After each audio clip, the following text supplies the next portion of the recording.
YouTube, welcome back. In this video today, I want to talk about why I think training for maintenance is kind of stupid. To start off, I want to say this is entirely in the context of athletes, particularly ones that are in season. I think physical training with the goal of just maintaining a specific quality is really stupid. We could be talking about strength, speed, or anything that's relevant to whatever sport you play. I think training with a goal just to not get worse is a self-fulfilling prophecy. I think if you set out to make that your goal, you're going to get worse over time no matter what. I think you're much more likely to regress if you're training just for that maintenance than if you're actually trying to progress a metric. There can be a multitude of reasons why this would be the case, but the main one is that athletes are bored when you don't give them a challenge to adapt to. If your entire goal for a training session is to give an athlete something they've done before, just for them to maybe do just as good as they have in something in the past, they will turn off quickly. A lack of challenge is not stimulating to good athletes. If you give them the same task to repeat over and over again, they will start to get worse at it over time. The psychology of trying to compete against oneself and others produces significantly higher effort than just training to remain the same.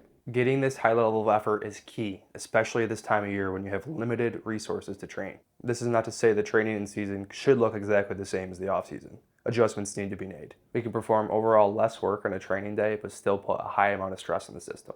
This would be closer to the minimum effective dose, you might say, for training. 2 to 3 challenging sets can be plenty for a particular movement pattern. Remember that minimum effective dose does not mean easy. It means an appropriate amount of stress for their current situation. So rotate implements, rotate exercises, use different loading schemes, use different loading parameters, use anything that you can at your disposal to make your athletes give out high effort on a regular basis.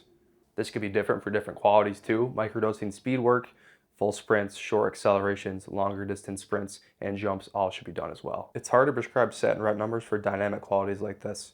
I think this should really just be done in an auto-regulatory fashion where you can introduce an exercise or a challenge to a group of athletes and simply have them perform that until pretty much they're bored. A really simple example I use for my groups is I will give them a jump variation for the day. I'll tell them they should take them 8 to 12 total attempts to reach a quote-unquote max for this exercise, and they should continue to ramp output until they can't get any further or higher, or if they just want to move on for the day. You can and maybe even should see improvements in season still, especially if we're talking younger groups of athletes. The overwhelming majority of athletes are not trained enough where any of this is really an issue anyway.